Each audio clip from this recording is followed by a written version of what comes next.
आ करिया मिलल ना दुल्हा करिया मिलल ना।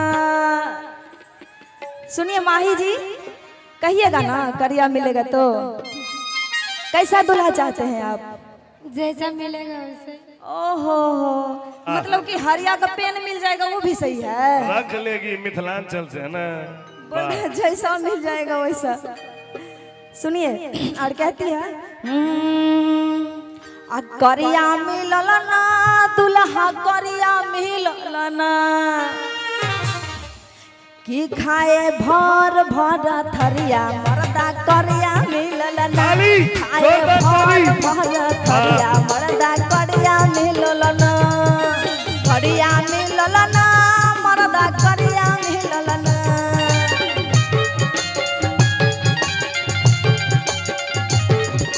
करिया मिलल ना मर्दा करिया मिलल ना।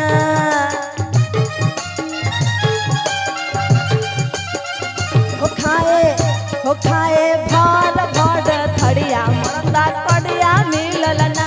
हो खाए भर भर थड़िया मर्दा करिया मिलल ना।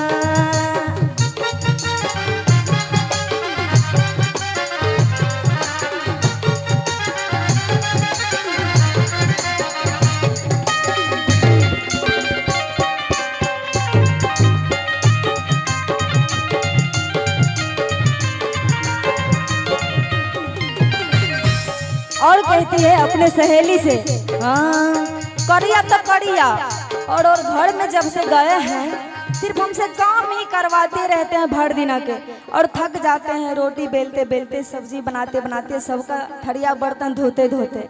और कहती है प्यार से अरे भर दिन हमसे करावेला काम हो।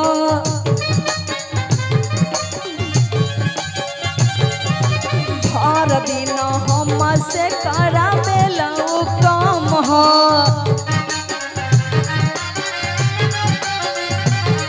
सुनिए अच्छा लग रहा है ना आप लोग को? बस उदास हुए बैठे हुए हैं, अच्छा नहीं लग रहा है? जरा ताली बजा दीजिए, ताली बजा दीजिए हमारे चाची लोग। हरे गांव भर में नाम हमर कैलस बदनाम हो।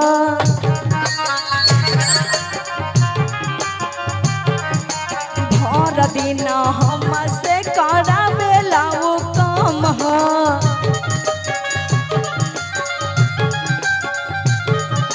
गाँव भर में नाम हमर कैलस बदनाम हो।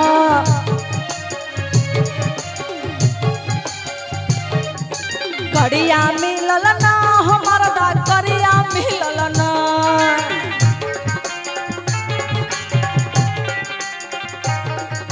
करिया मिलल ना हो दुल्हा करिया मिलल ना।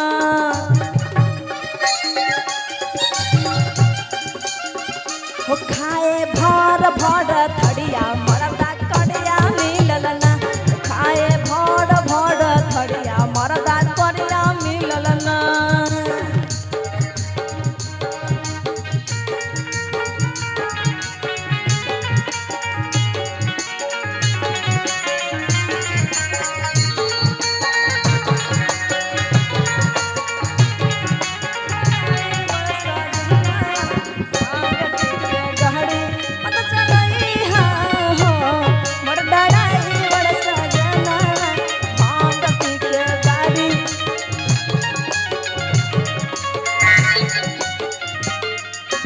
सुनिए और क्या कहती है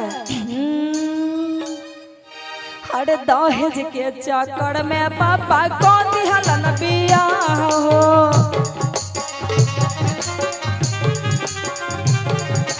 दहेज के चक्कर में पापा को दिहलन बिया हो।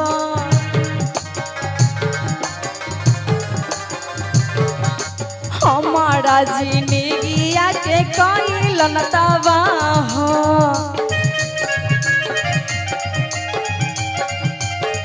अरे दहेज के चक्कर में पापा को दिहलन बिया हो। हमारा जिंदगिया के कैलन तबाह हो।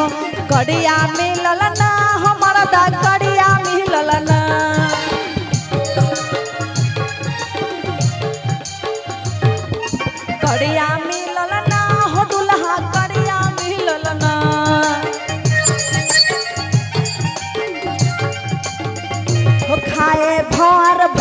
थड़िया मर्दा करिया मिलल ना ओ खाए भर भर थड़िया दुल्हा करिया मिलल ना ओ खाए भर भर थड़िया मर्दा करिया मिलल ना खाए भर थड़िया मर्दा करिया मिलल ना खाए भर भर थड़िया दुल्हा करिया मिलल ना।